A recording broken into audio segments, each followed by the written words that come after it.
Bem, meus queridos amigos e irmãos, muito boa noite. Estamos aqui em mais um programa, Bezerra de Menezes, o Kardec brasileiro, sempre na companhia de Luciano Clay Filho, historiador, curador do Centro de Memória Viana de Carvalho e biógrafo de Dr. Bezerra. Né? Tem uma obra portentosa, Dr. Bezerra de Menezes, O Homem, Seu Tempo, Sua Missão. Tá? Uma obra inigualável. Pessoal, mas temos os outros programas aqui no canal. Hoje é o programa sobre Bezerra. Na terça-feira, temos às 20 horas o programa Hermínio C. Miranda, o grande escriba, com Ana Maria Miranda conversando conosco sobre a obra Vida do professor Hermínio. É um programa maravilhoso. Né? Na quarta-feira, temos o programa Resenha Literária às 20 horas, com o documentarista e pesquisador Silvio Mariano. É um programa sobre livros à guisa de indicação. Né? Eu trago um livro, Silvio outro, e a gente entretém aquela conversa agradabilíssima.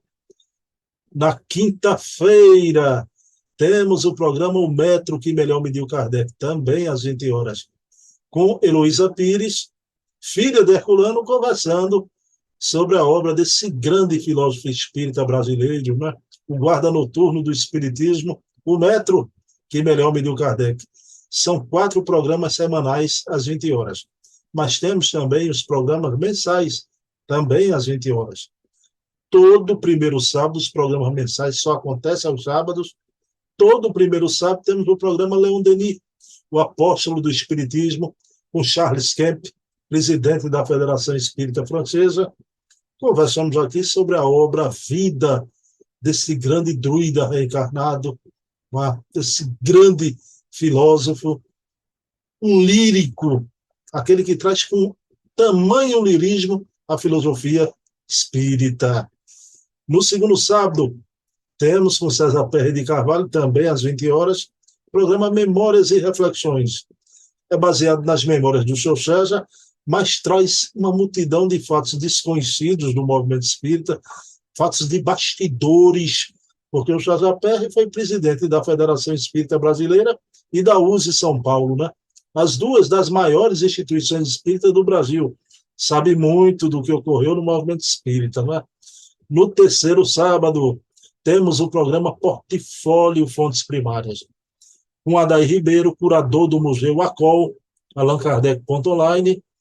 É um programa onde trazemos aqui documentos originais do alvorecer do Espiritismo em França. São documentos com a letra de Kardec, de Dona Amélie Boutet, dos médios de Kardec. Né? Então, mensagens dos espíritos com a letra dos médios. Programa fenomenal. O Adair Ribeiro, hoje, é quem detém o maior número de documentos dos pródromos do Espiritismo em França, né? No alvorecer da doutrina, né? Nos dias da codificação. E para encerrar, no quarto sábado, também às 20 horas, temos o programa O Eco da Imprensa Espírita. O Eco com acento no E e com CH, com o articulista Leonardo Marmo Moreira, que escreve para a revista Reformador e para a revista O Consolador. É um programa onde repercutimos o que sai na imprensa espírita do Brasil. E o patrono do nosso programa é o Luiz Olímpio Teles de Menezes, que fundou o primeiro órgão de divulgação espírita do Brasil, o Eco da Além Túmulo, com acento no E e CH. Mantemos a grafia, o nosso programa é o Eco da Imprensa Espírita, com acento no E e CH. Luiz Olímpio, que foi o pai da imprensa espírita no Brasil. Pessoal, todos os programas mensais também às 20 horas, 8 programas já à disposição de vocês aí para maratonar até se quiser, de acordo com a eleição, né, do seu gosto. O Hermínio, o Herculano, o Bezerra, o Leon Denis, né, então, e os outros programas também. Ok, pessoal? Mas o programa de hoje é de Bezerra. Eu vou colocar aqui, querido Luciano Clay, mas antes, elevar o pensamento a Deus, agradecer por mais uma oportunidade de trabalho luminoso junto com o Luciano, conversando aqui sobre esse espírito maravilhoso, um espírito de escola, onde reverentemente nós saudamos todos os domingos, sempre às 20 horas. Então, pedindo permissão a Jesus, a quem tudo devemos, iniciamos o nosso estudo da noite de hoje. Sem mais delongas, vou trazer Luciano Clay aqui para o nosso convívio. Pronto, meus queridos irmãos, como eu falei, já está aqui nessa convivência fraterna de todo domingo, sempre às 20 horas. Ele, o bom velhinho do Ceará, nosso querido Luciano Clay. Luciano, querido, tudo bom? Tudo, meu filho, graças a Deus. Se você me permite, já que me fez essa saudação fraterna, chamando-me de bom velhinho do Ceará, uma semana de muitas emoções, porque na última quarta-feira, dia 8, eu praticamente me despedi de sala de aula, último ano de magistério, emoção com os alunos, 30 anos de atividades ininterruptas, ministrando a disciplina de História somente no Colégio Militar de Fortaleza, instituição da qual me sinto muito honrado em participar. E o que foi mais especial na semana também, já no dia 9, quinta-feira, o aniversário de uma pessoa muito especial, muito querida, muito amada, que é este que me saúda chamando-me de bom velhinho, né? Que eu retribuo também, porque não deixa de ser um outro bom velhinho, já que temos praticamente a mesma idade, chegamos no movimento espírita na mesma safra dos anos 1980. Então, eu aproveito, meu querido, para de coração, lhe quero muito bem. Eu costumo, sabe, Bruno, nas palestras que eu faço, as presenciais, são poucos amigos, mas eu procuro de público na frente, não nas costas. Nas costas também, quando é para se falar bem, dizer do meu amor pelos meus amigos, o carinho, a gratidão. E você foi uma dessas almas encantadoras que a providência divina reaproximou na presente jornada. Já estamos nessa peleja aí praticamente há 3 anos, saindo desse período grave da pandemia, e estando ao seu lado aí desse projeto de divulgação da vida, da obra, desse ser que você, eu e todos os que nos ouvem nestas nossas lives dominicais amam e admiram, que é o nosso Dr. Bezerra de Menezes. Então, querido, sou muito grato a você e que posso, portanto, como irmão aqui, lhe desejar, não posso lhe dar um presente por enquanto, material, né, mas fica aqui meu beijo no seu coração e que o Dr. Bezerra de Menezes, intermediando as vibrações de Jesus, lhe conceda muita saúde, muita luz, muita paz, para que você persevere, querido, prosseguir nesse seu trabalho, com o suporte espiritual da sua mãezinha, que se encontra sempre ao seu lado, para que você leve adiante seus projetos com a família linda que você tem. Obrigado por tudo. Deus o abençoe. Feliz aniversário. Luciano, muito obrigado, né? Queria dizer que esse amor é recíproco e foi amor à primeira vista, viu? Pessoal, isso aqui é um discurso de dois machões nordestinos, mas foi amor à primeira vista mesmo, né? Agora, seu Luciano Clay, adorei você me desejar saúde e muitos anos de vida, né? Porque, pessoal, eu puxei a orelha de Clay, né? Clay dizia, brincando, ele dizia que era brincando, né? Que eu iria antes dele. Eu sou mais novo que ele, sou mais jovem, né? Pessoal, eu adoeci. Aí eu liguei para ele, eu pedi para ele mudar, reconfigurar o HD dele, mudar o discurso, porque a palavra tem poder. E palavra de Luciano Clay. Não, mas você vai viver muito. Precisamos de você, principalmente de memorialistas, de historiadores, aqueles que valorizam a causa da nossa doutrina. E é um trabalho importante, meu irmão, esse que você faz. Você está deixando aí uma biblioteca virtual, montando para todos nós, para a posteridade, quando nós nos formos, daqui a bastante tempo, se Deus assim nos permitir, embora a gente saiba que é bom ir, mas ninguém quer, né? E se vai para o lado de lá, que tem uma vida até, de certa forma, se fizermos por merecer, mais tranquila do que aqui, mas todo mundo quer ficar.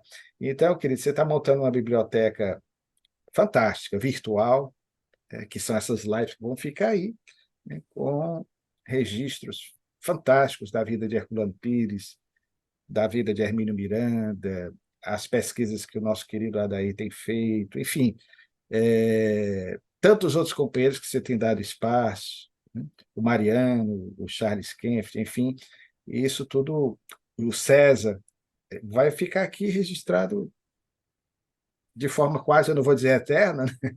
Mas durante muito tempo, aí, até quanto a tecnologia nos permitir. No futuro, muito possivelmente, historiadores vão garimpar essas informações, porque hoje as bibliotecas estão sendo assim, né? Você está sendo assim meio espécie de monge copista dos dias atuais, né? Valentes do recurso da tecnologia para deixar esses documentos para o amanhã. Luciano, a gente tomara, peçamos a Deus, para a gente ser feito seu amigo, Eduardo Bezerra de Menezes, a gente ter uma vida longeva, com 90 anos, a gente fazendo esse programa aqui, como Dona Nena Galves, aos 96 anos, faz um programa maravilhoso, né? Como esse aqui, ó, atrás, de Valdo Franco, Aí é o concurso, né? quase centenário, né? E continua firme, percorrendo o Brasil, não obstante as limitações físicas, né? Mas é uma figura extraordinária. Luciano, mas vamos lá. Meu amigo, veja bem, o meu aniversário foi dia 9 de novembro, quinta-feira, né? E minha filha insistiu muito, a gente foi ver o filme Neférios, né? Que eu indico para você, Luciano, eu indico para todos. O filme é um absurdo, não é? Impactante, é um absurdo de importante e necessário nesse momento atual. O filme retrata, Luciano, um psicopata que vai ser entrevistado por um psiquiatra que vai assinar a sua sentença, né? Mas há todo um debate. O psicopata diz que é o demônio. Nós, os espíritas, a gente podia enxergar ali um obsessor, não é? Um chefe de falange, algo assim. Luciano, e no debate é impressionante porque o dito demônio ganha em argumentação para o psiquiatra e vem no bojo da conversa, Luciano, a questão do aborto, da pena de morte, do suicídio, da eutanásia, dos comportamentos morais de várias naturezas, não é? E o demônio diz que a humanidade vai aceitando coisas abomináveis com a pílula dourada, não é? Com os discursos elegantes. Há um momento, Luciano, que chega um padre para conversar com o dito demônio, psicopata, e o demônio tem medo do padre, não é, Luciano? Aí o psiquiatra pergunta se o padre vai fazer um exorcismo. E o padre vem com aquele discurso psicologizante, que aquilo é uma dissociação de personalidade, e o demônio, o espírito obsessor, que seja, que estava com medo, começa a gostar daquela conversa, estende a mão para o padre, você é meu amigo. Aquilo ali, claro, retratando a pílula dourada, como as coisas abomináveis vão passando. Luciano, eu queria a tua opinião. Eu pensei muito em você quando eu estava voltando para casa. Sabia que hoje ia ter programa, né? E passei esses dias, de quinta até hoje, vou perguntar isso a Luciano Pai. Luciano, o que eu lhe falei, mas você percebe nesse momento da humanidade, ante esses grandes temas, a humanidade caindo num desfiladeiro à custa de uma relativização moral desse tamanho. Como você vê isso, Luciano? Eu vejo exatamente como você sinaliza, querido. É algo que para nós é um sinal de alerta, porque nós, seres humanos, ainda evolutivamente na nossa adolescência espiritual, se é que saímos da nossa infância, por vezes eu me questiono, e como eu lido com adolescentes, trabalhava, né, até este ano com adolescentes, nós percebemos que às vezes é até da própria idade esse momento de questionamento, de rebeldia, de uma busca constante nas conversas que temos de se relativizar. E nem sempre é assim. Nós somos da geração dos anos 1960, nascemos naquele decênio, e foi um decênio de muitas mudanças em nível mundial. E naquele período eu me lembro muito bem, foi até motivo de discussões de temas musicais bastante conhecidos em nosso país, a expressão é proibido proibir. E, evidentemente, que eu, particularmente, nunca concordei, desde a juventude, com essa expressão, porque há momentos em que nós precisamos proibir, nos impormos, diante da situação, por exemplo, em que nós podemos lidar com um filho que tenha uma rebeldia exacerbada, a necessidade da imposição de limites, não com os excessos do passado, mas com o equilíbrio necessário para que nós possamos, nos valendo daquela pedagogia pestalozziana, entender que o amor é o eterno fundamento da educação, mas é necessário a disciplina, é necessário se impor limites para nós mesmos. Por isso é que, quando nós estamos no mundo espiritual, esses registros são feitos, em especial, por André Luiz, na série que o homenageia, dando-lhe o nome, o trabalho missionário que ele inaugura na década de 1940, com a série Nosso Lar, pela mediunidade limpa e clara de Chico Xavier. André Luiz nos vai mostrar toda uma realidade da sociedade espiritual na qual ele se encontra numa colônia, Nosso Lar, muito próxima da Terra. E o mais interessante, Bruno, é que Nosso Lar, em estando muito próximo da Terra, os espíritos que para lá vão ainda carregam em si todas as defecções morais, não são almas plenamente buriladas, refinadas, não estão na esfera de um Paulo de Tarso, de uma Maria Teresa, são espíritos que são de evolução mediana, como o próprio André Luiz. E veja que esse espírito maravilhoso assim se coloca, estão próximas da Terra e que depois de passarem por essa, aspas, zona purgatorial, como alguns entendiam, não no sentido do purgatório, mas que é a região umbralina, expressão que mais comumente nós utilizamos no meio espírita, que na verdade é esse pórtico de transição de outro estágio consciencial, porque André Luiz viveu um momento de muita turbulência em razão da vida equivocada que levara, até o momento em que ele se conscientiza, apela intimamente, sinceramente a Deus, aciona as potencialidades intrínsecas da sua alma, naquele momento de dor exacerbada, até que, assim sendo, ele tem a oportunidade de ser resgatado por amigos espirituais e é guindado a essas regiões espirituais que existe em todo o mundo, em todo o país, são várias no Rio de Janeiro, é nosso lar, como aprendemos com Chico Xavier. Mas o que eu aprendi a entender com o nosso lar e toda a série é que, mesmo nessas regiões, há toda uma disciplina, eu vou usar a palavra impostas, aspiando-a, que os amigos espirituais, é só lembrar de Clarencio, que assumia uma missão governativa na região de nosso lar, era o administrador da região. Claro que ele se impunha não com truculência, mas pela moral de um espírito que palmilhara durante milênios, ao longo de várias encarnações, compreendendo, entendendo e vivendo a mensagem de Jesus para ter condições de ser o administrador daquela colônia. E eu me lembro muito bem da disciplina, às vezes, se pudéssemos observar, mais rigorosa do que alguns regimes tidos como duros nos dias de hoje. Não com a violência, mas não entrava qualquer um, os argumentos nem todos eram aceitos, porque muitos tentavam, como é o caso de uma mulher, bastante conhecida esse episódio, que tentou ludibriar e ter acesso ao nosso lar por ter cometido aborto. É uma passagem muito marcante, muito dolorosa, e ela chega diante dos portais de nosso lar com uma intenção não verdadeira, apenas com a argumentação, numa tentativa de relativização, com conversas, com discursos que muitas vezes são sofismáticos, são sofismas, como no passado, mas aí você tem, e se viu isso de lição para André Luiz, o aprendizado necessário quando André Luiz, sob a orientação de um amigo espiritual que eu acompanhava, percebe as manchas resultantes aí, muito possivelmente, da consciência maculada daquela pessoa por ter sido alguém que, na Terra, cometeu esse crime hediondo, né, contra várias crianças que não tiveram a oportunidade de nascer, cometendo, portanto, o aborto.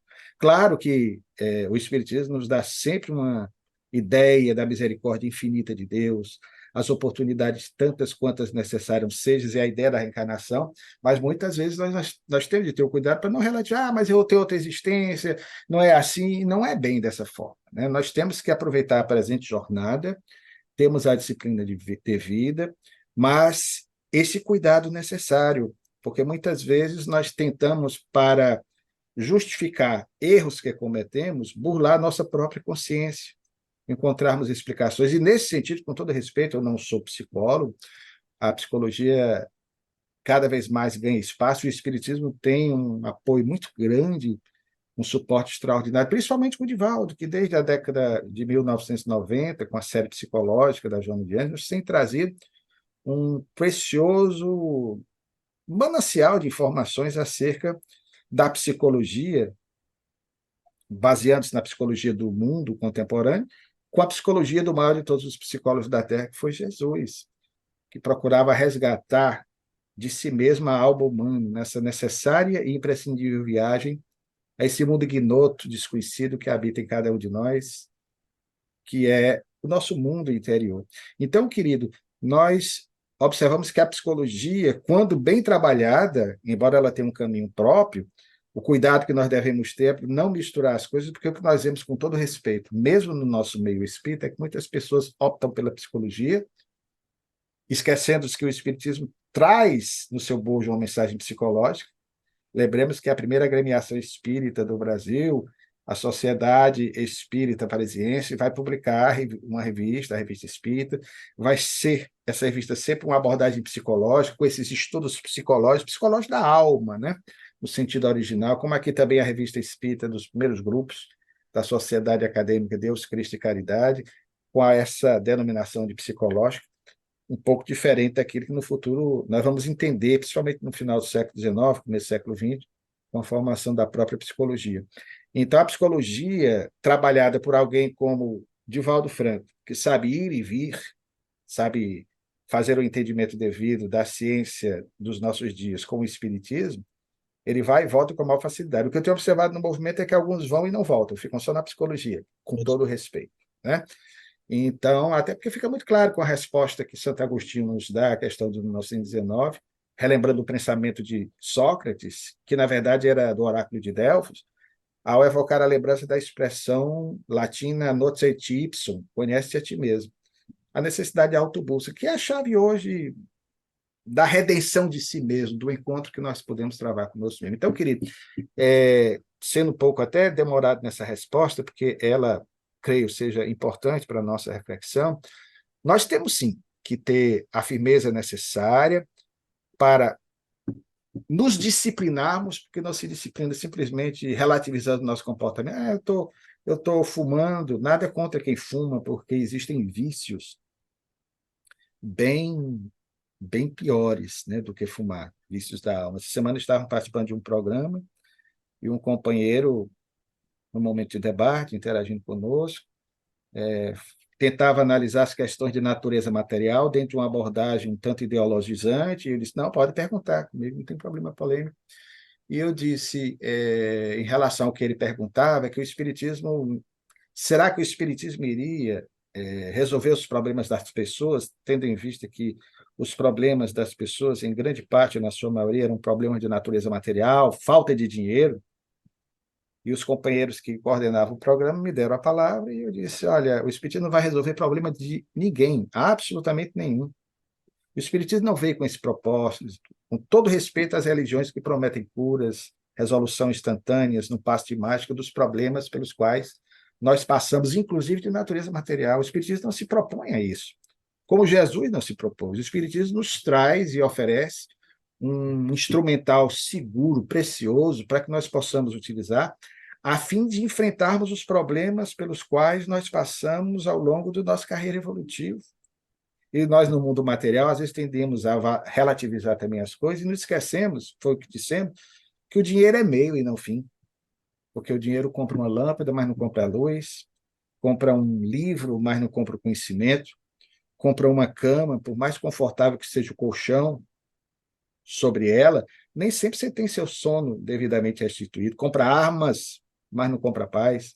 Compra companhias, mas não compra o verdadeiro amor. Compra remédios, mas nem sempre a nossa saúde efetivamente é restituída. Então, o dinheiro não é tudo na vida, foi o que dissemos. Então, nós temos que ter esse cuidado, né, com essas relativizações que me fazem lembrar aqueles que discutiam com Sócrates, que eram sofistas e que, utilizando das palavras, das contra-argumentações, sempre tinham uma ideia bem afinada, com uma boa retórica, para tentar confundir as pessoas. Repetimos, acreditamos que essa ideia do é proibido proibir, ela não tem vez nos nossos dias, porque nós temos, sim, que estabelecer para nós mesmos determinados limites. Ah, mas a palavra proibir é muito forte. As pessoas estão dando ênfase e mudando o teor das palavras.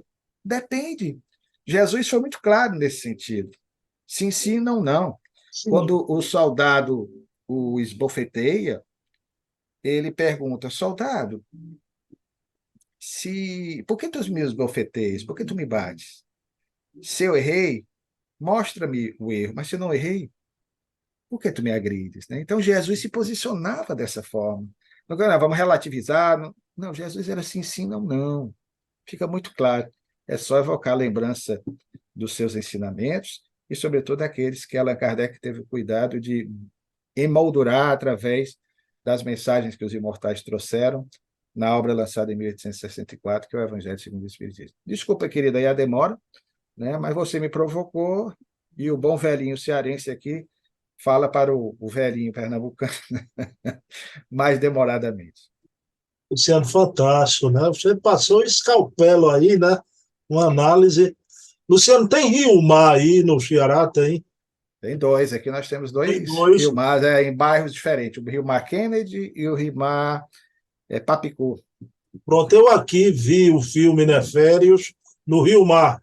Não sei aí em Fortaleza, mas fica aqui a indicação para Luciano, né? Vou ver se. Há uma mensagem muito bela do Bezerra de Menezes, através do Chico, que eu jamais esqueci. Ele diz assim, né?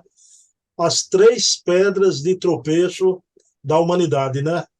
A ambição pelo poder, a paixão pelo dinheiro e o envilecimento do sexo. Ah, palavras dele, doutor Bezerra. Luciano, vamos lá. Pessoal, a gente vai voltar para a pesquisa. Olha aqui a obra de Luciano Bezerra de Menezes, O Homem, Seu Tempo, Sua Missão. Luciano, você notou meu plano de tela de volta, depois de um tempo, né? Consegui refazer. Está aqui novamente essa imagem. Pela primeira vez o Movimento Espírita viu aqui no programa, Luciano, né? Antes do lançamento do livro. Esse aqui é o bom velhinho. Pois é. O bom velhinho, o mal velhinho. O mal velhinho é do Ceará. E o pior de Pernambuco. É o bom nordestino, meu filho. Fazer o quê? 57 anos tem que aguentar, né? Tá um menino, tá um menino. Estou com Luciano, 59. vamos lá. A gente já viu 9 filhos de Bezerra, né? Dessa vez eu não vou citar os 9 aqui, né? Semana passada, a gente viu Emanuel Bezerra de Menezes, né? Cândida Augusta Bezerra de Menezes, filha, e aquele anjo de menina, né? A Cristiana Bezerra de Menezes, né? Luciano, hoje a gente vai ver mais 3 e um detalhezinho de um filhinho de Bezerra que vai aparecer aqui, não é? Luciano, vamos começar por José Rodrigues Bezerra de Menezes, né? Queria que você trouxesse a conhecimento da gente, né?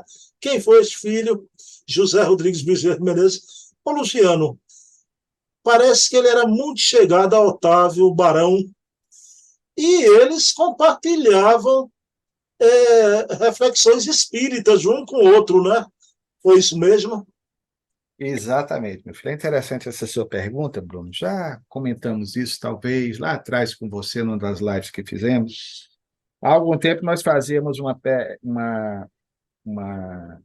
pesquisa nessa fase inicial das nossas buscas em relação aos descendentes do Dr. Bezerra de Menezes, no Rio de Janeiro, e aí nós encontramos na internet um pastor de uma determinada igreja no Rio se afirmando tetranetro de Bezerra de Menezes, porque tinha o sobrenome Bezerra, não tinha mais nem o Menezes.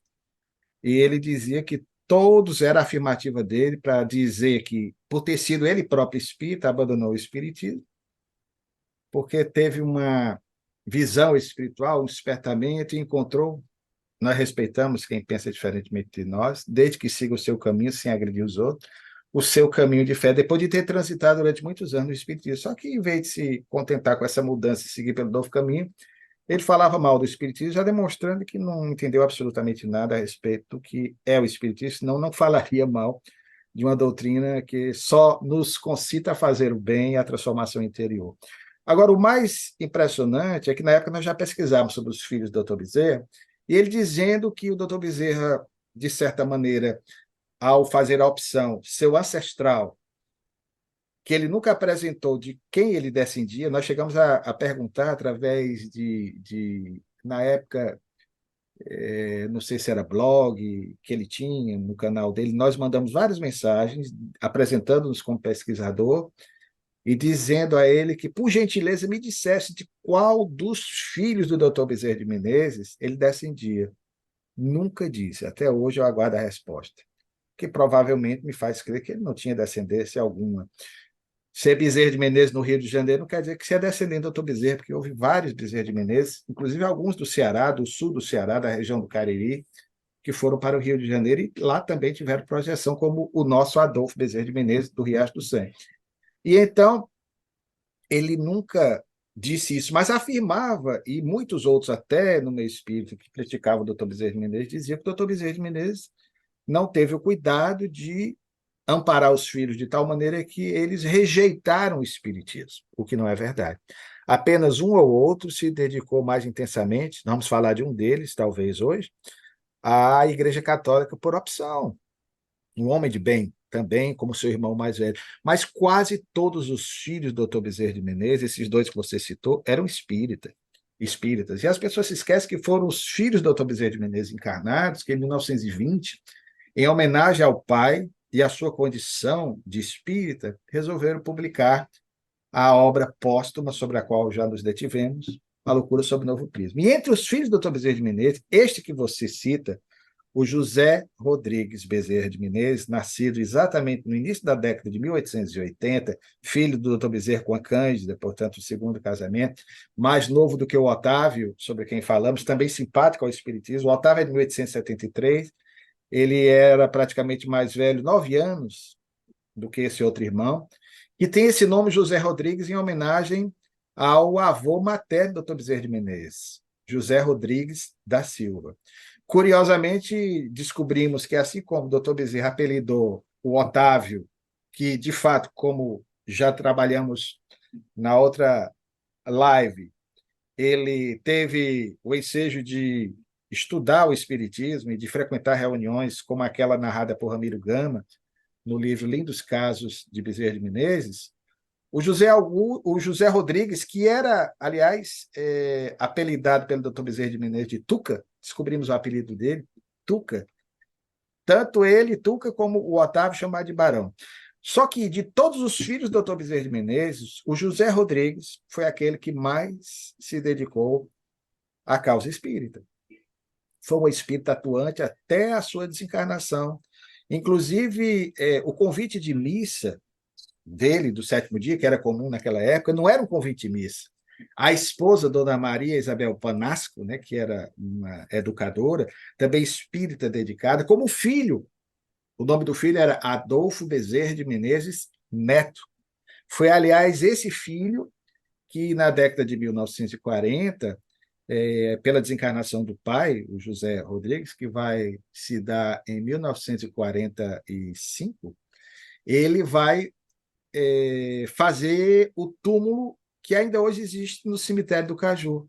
Ali ele prepara na lápide e coloca a relação de todos os livros espíritas que o avô publicou, ou deixou de publicar, porque ali também há algumas obras não publicadas, como Os Mortos que Vivem, né?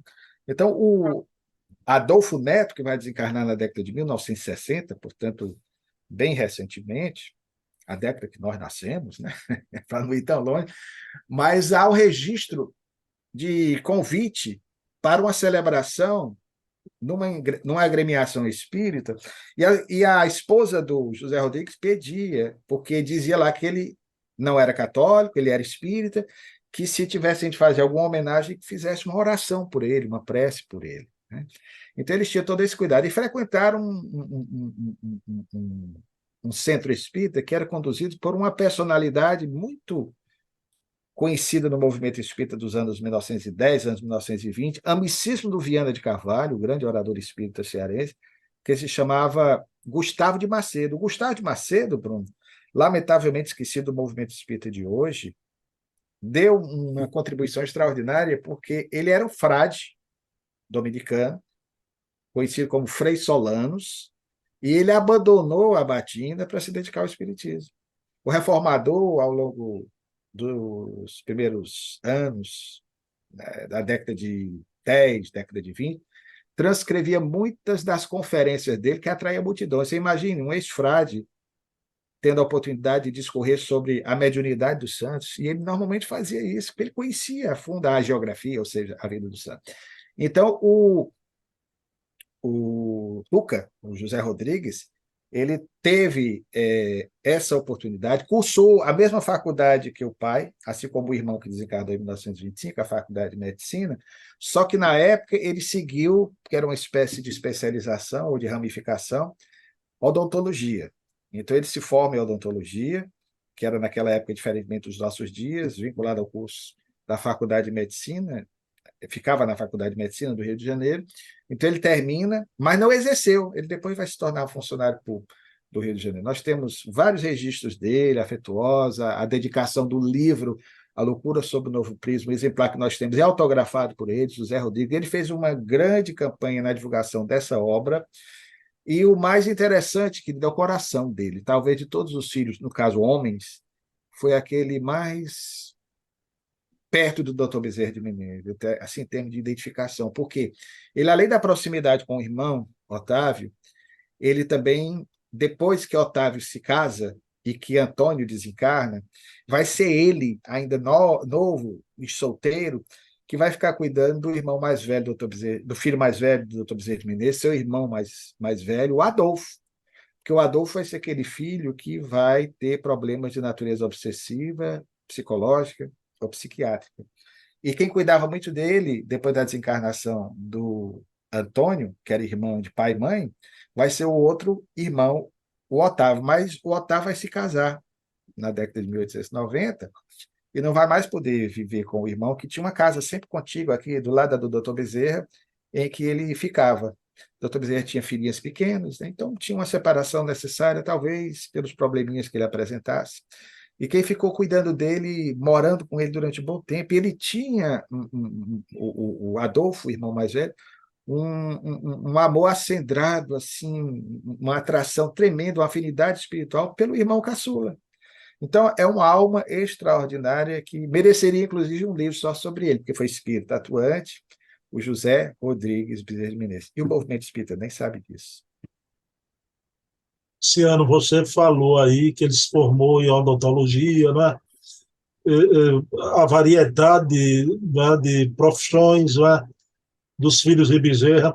Mas esse filho agora, que eu vou pedir para você falar aqui com a gente, Francisco da Cruz Bezerra de Menezes, né?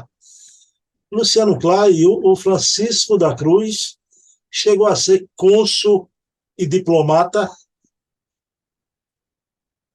Se o José Rodrigues foi o filho que espiritualmente, na nossa opinião, como pesquisador, dos homens, foi aquele que mais se aproximou do pai na vivência dos preceitos espíritas, o Francisco da Cruz, até hoje temos uma dúvida se esse da Cruz, no nome, se refere ao pobrezinho de Assis, ou talvez uma homenagem do Dr. Bezerra de Menezes, não podemos afirmar, ao Dr. Francisco Dias da Cruz, desencarnado em 1878, grande amigo do Dr. Bezerra de Menezes, colega de vereança, pai do filho homônimo, Dias da Cruz, que será também amigo do Dr. Bezerra de Menezes e seu companheiro nas lides espíritas na Federação Espírita Brasileira.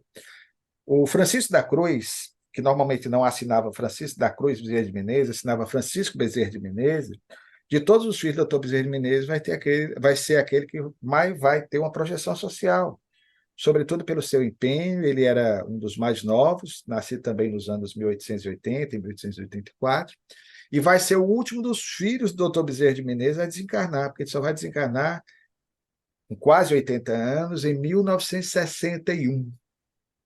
E o Francisco, ele vai ganhar muita projeção porque ele vai se dedicar com afinco à área do direito e, mediante seus próprios esforços individuais, ele vai ter uma brilhante carreira como diplomata e depois cônsul, com atuação de forma muito especial nos Estados Unidos. Então, foi um cônsul, teve um papel importante, teve, inclusive, muitos contatos com Getúlio Vargas durante a era Vargas, quando aqui estava no Brasil. Na década de 30, ele vai aos Estados Unidos, onde viverá durante algum tempo. E o mais interessante é que ele também vai deixar um filho de nome Adolfo Bezerra de Menezes. Só que, diferentemente do outro Adolfo, veja o amor dos filhos pelo pai. Para quem dizia, o doutor Bezerra se descuidou dos filhos. Já citamos 2 netos com o nome do avô. Adolfo Bezerra de Menezes Neto, o filho do Tuca, o anteriormente citado, e esse outro, que, aliás, nasceu em 1910 e desencarnou recentemente, na década de 1990, com quase 100 anos. Adolfo Justo, ele botou o Justo no nome para diferenciar. Adolfo Justo Bezerra de Menezes, que também foi alguém que se destacou muito na área do direito. É só procurar na internet, você vai ver, tem retratinho dele, com vários livros publicados, o Adolfo Justo, filho do Francisco, com trabalhos internacionalmente reconhecidos, principalmente na área da geopolítica internacional. E foi exatamente o Adolfo Justo que, inclusive, deixou para o movimento espírita uma fotografia em que o doutor Bezerra de Menezes, nós colocamos isso no livro, aparece ao lado da segunda esposa, a Cândida Augusta. Os dois estão sentados numa namoradeira de época e logo após o noivado. Até muita gente colocou aí na internet, essa foto circula, né? Porque encontraram uma no lixo aí, em um bairro do Rio, que era algo inédito. Não, essa foto já era conhecida, foi publicada numa revista espírita em 1981, quando se fez uma homenagem fechada ali ao aniversário do Dr. Bezerra de Menezes. Então, foi presenteada essa fotografia. Então, o Francisco, voltando ao pai, portanto, ele teve um papel importantíssimo nessa área do direito. Agora, foi ele exatamente o filho que mais se dedicou, por opção, ao catolicismo. Era um católico dedicado, mas nunca foi intransigente. Pelo contrário, foi graças ao pai, e no caso do Adolfo Justo, o filho, que essa fotografia do Dr. Bezerra de Menezes se tornou pública e conhecida no movimento espírita.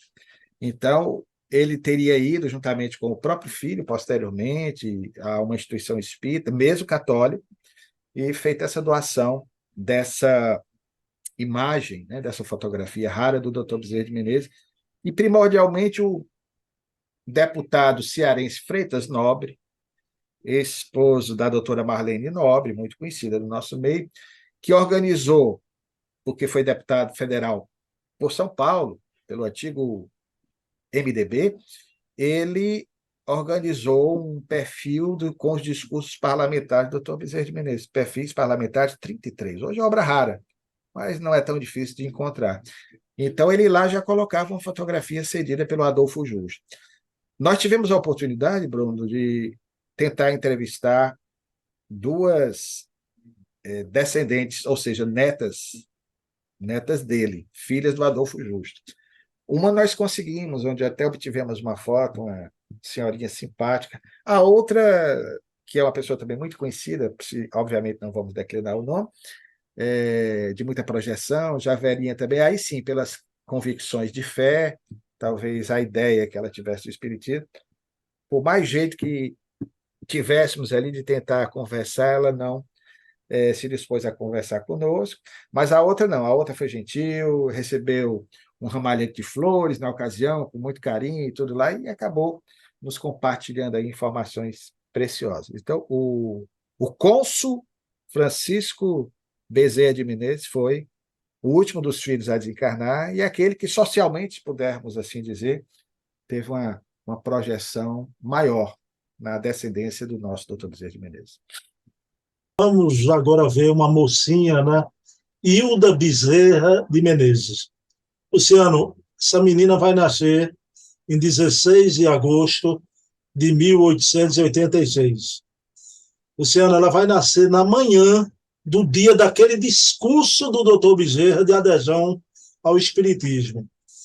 Aí, Luciano, não tem como, não é? A gente já vai fechando o mosaico, né?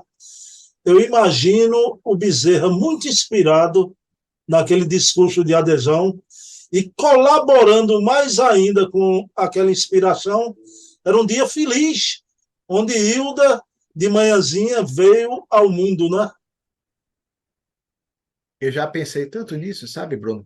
O doutor Bezerra de Menezes vai viver, portanto, talvez, se não um dos mais felizes dias da sua vida, porque ele vai ter a oportunidade de publicamente, eu imagino a emoção, foi numa segunda-feira à noite, às 19 horas, no Salão da Guarda Velha, o auditório apinhado de pessoas, e os jornais da época aventam a possibilidade, pela estimativa de público ali, observadas no olho, de um público que oscilava entre 1.500 a 2.000 pessoas. Hoje em dia, se tem um público desse em palestra espírita, é para ele aqui, ó. Divaldo consegue, né? E eu fico impressionado que naquela época, sem o microfone, o doutor Bezerra tivesse tido pulmão. Devia ser a emoção do dia, porque foi exatamente na manhã daquele dia, com ele presente, que o doutor Bezerra de Menezes fazia às vezes de parteiro. Ele trabalhou durante muito tempo, a expressão usada à época era médico parteiro, não se usava ainda a expressão dos nossos dias, médico obstetra. Então, o doutor Bezerra de Menezes estava presente no parto dos filhos. Normalmente tinha aquela ajudante, aquela mulher que participava, as parteiras tradicionais. Os filhos nasciam em casa.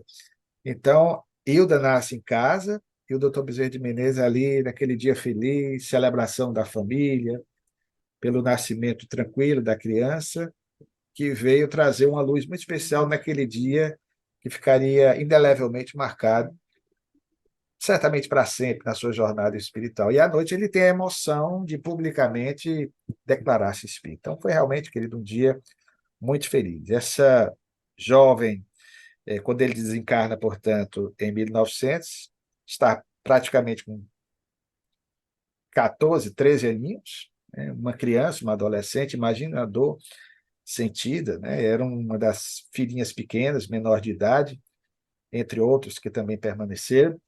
A família passando por privações. Ela vai se casar, descobrimos, né? Ainda na década seguinte, mas vai desencarnar também prematuramente em 1914, também em decorrência de tuberculose. Veja que sina, né, dos filhos do Dr. Bezerra de Menezes.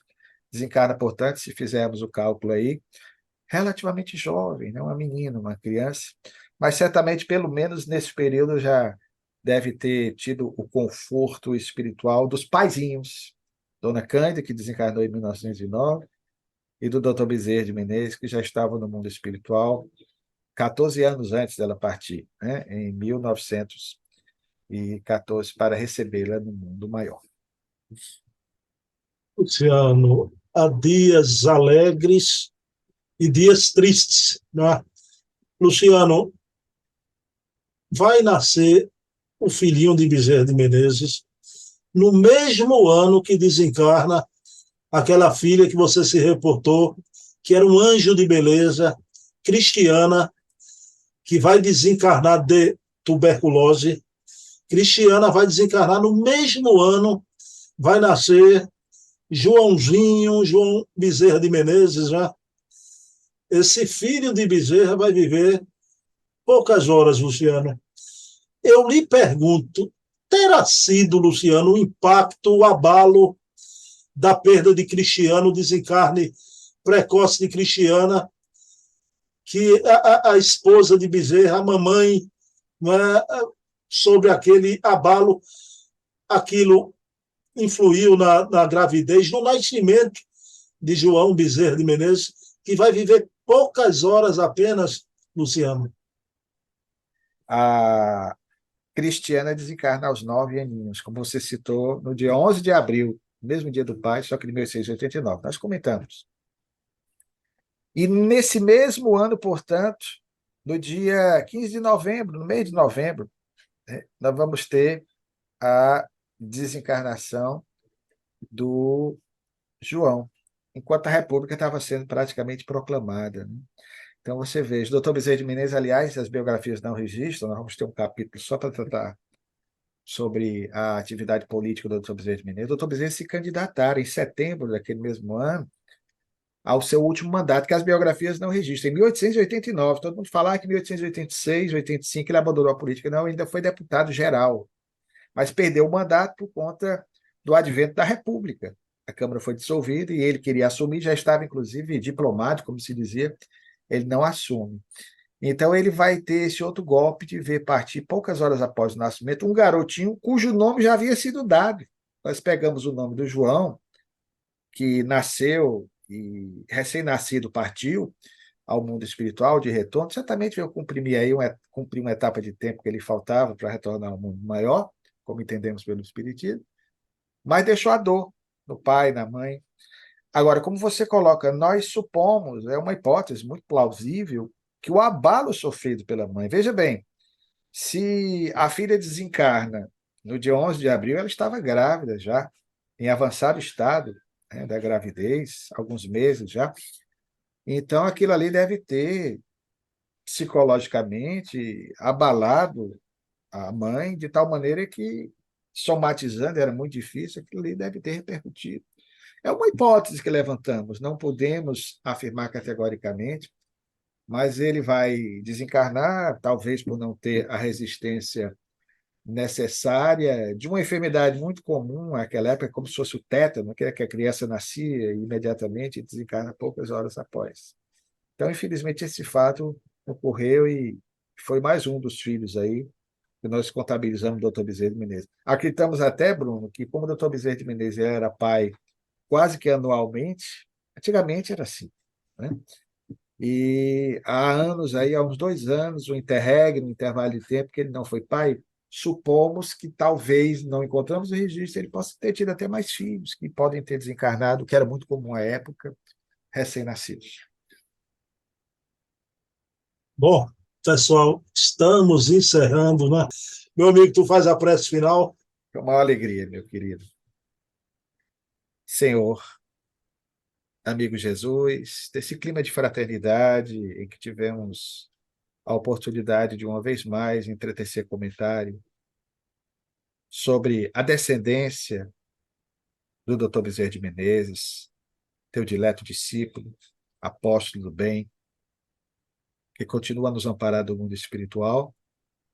Nós queremos, portanto, Senhor, mais uma vez a Ti externar o nosso reconhecimento, a nossa gratidão por estes encontros que para nós são tão importantes, enriquecedores, e ao mesmo tempo nos permite, nessa interação fraterna, permutarmos energias que se fazem tão necessárias nessa caminhada que encetamos nesses dias ainda tão difíceis. Permite, Senhor, que possamos, na intimidade dos nossos lares, neste momento, recebermos as suaves, doces vibrações dos benfeitores espirituais, dos nossos anjos guardiães, aproveitando o momento em que, desfocados momentaneamente ao relembrarmos a vida do Dr. Bezerra de Menezes, nós elevamos um pouquinho o nosso padrão vibratório, permitindo assim que essas energias benéficas e salutares possam invadir o nosso corpo espiritual, auxiliando-nos nas necessidades que cada um de nós, porventura, tenha neste momento. De maneira muito especial, bondoso amigo, permite-nos, neste instante, rogar-te ao nosso patrono dessas reuniões dominicais, o Dr. Bezerra de Menezes, que envolva meu querido irmão e amigo Bruno Tavares em energias salutares, em energias que revigorem cada vez mais o seu ímpeto, a sua disposição em continuar nas suas pelejas, na organização desses trabalhos, visando o bem, na divulgação, sobretudo, da vida de grandes missionários do amor.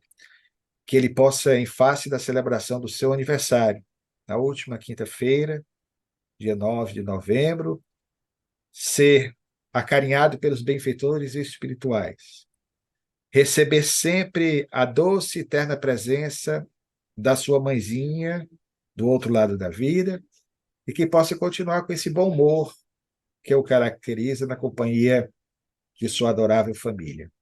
Ser com ele, Senhor, ser com a sua família e ser com todos nós, hoje e sempre. Bem, meus queridos irmãos, domingo que vem estaremos aqui novamente, eu e Luciano.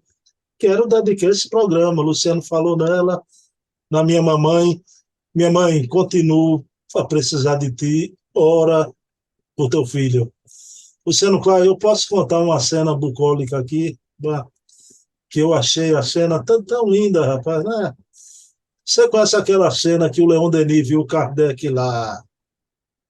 Na árvore. Ah, pronto, sempre quando a gente vai gravar, eu ligo para Luciano, né? Aí o Luciano estava me contando, o Luciano estava limpando o quintal, pessoal, né? Aí contando que estava ajeitando as plantas, tudo, né? Quando ele entrou na gravação, eu perguntei, tá fedendo ainda ou tomou banho, né? Ele tinha tomado. Luciano, parabéns pela aposentadoria, viu? Vou orar para sua esposa ter paciência, viu? Com essa aposentadoria aí, viu? Beijo. Paz e Te bem. amo, meu filho. Feliz aniversário aí.